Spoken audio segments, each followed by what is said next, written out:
On today's episode, how to travel like a cheap misfit. Nope. On today's episode, how to travel like a misfit on the cheap.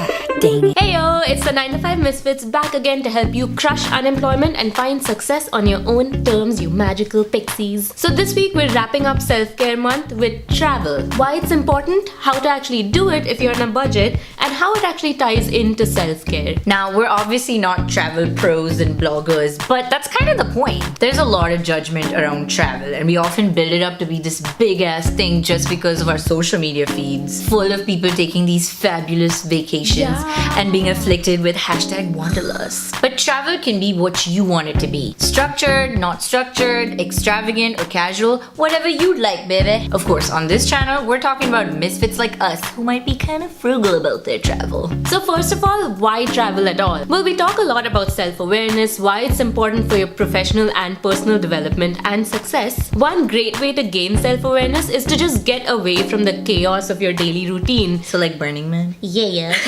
Just unplug, just disconnect from everything and really be in your element. Because that's when you really do your best thinking, right? True. Travel also gets you out of your comfort zone. It opens you up to new experiences, people, cultures. You may even come away feeling thankful for what you have. And if what you have is not a lot, well, stick around because we have hacks coming your way. Hack number 1, have a plan. Unless you have a super flex schedule, budget travel requires a lot of advanced planning, baby, and some research too. Have a rough idea how much you want to spend and then work backwards from it. Most times, the most expensive part of your trip is your flight and your accommodation. Are you interested in nature, travel, arts and culture, or all of the above? God, you are so demanding. Also, who are you traveling with? Is it friends, family, solo? Not her. Once you know the general purpose and limitations of your trip, you can get to work, baby. Hack number 2, logistics. You may actually end up wasting a lot of time looking for stuff on the fly once you're actually there, so do that planning ahead of time. Especially with international travel, because you may not have phone or internet access. Take a map or plan your directions out ahead of time. Also, will you be renting a car, taking public transportation, or just walking around? Knowing that early on will tell you how much cash you need on hand. All the cash. Yeah. Ooh, also, do you need a visa to get there? Oh, yeah. Every Indian person never.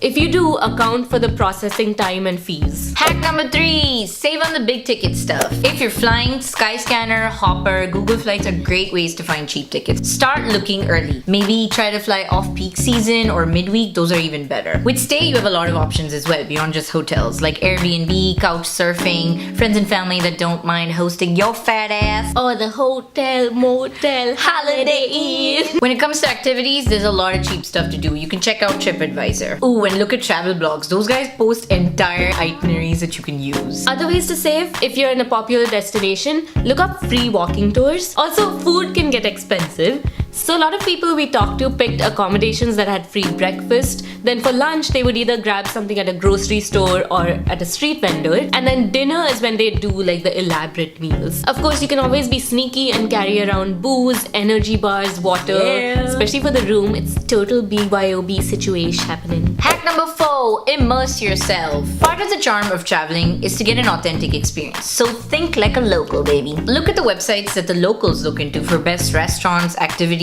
like Do 512 for Austin, Yelp, Eater, and all that stuff. Be cool and scour the web for offbeat stuff and even ask people. Ooh, and try and speak the language, just basic stuff. There's a great podcast called Coffee Break. Yeah, so they teach you essential phrases as a tourist. You should check it out. To get a truly authentic experience, it also matters where you stay. Also, like we said, travel blogs or Anthony Bourdain's show has a lot of information on that. Few pointers: take public transport, do not underestimate the power of word of mouth, be smart, and definitely be safe. Hack number 5, document. Wait, I didn't get that. Did you say document? I believe so. Either carry a notepad to just write down notes, take a video, or start your own blog. Basically, have a place where you can record your thoughts. That's outside your brain. You don't necessarily have to share it with the world, even if it's private. It's just cool to go back and read what you were doing at that point in time. So that's it, guys. Hope you guys found this useful and inspiring to go travel some more. What are your favorite travel hacks? We'd love to know. Stay tuned for our Getting Real segment on Thursday, and until then, we'll see you next Tuesday with a brand new 5-minute hack.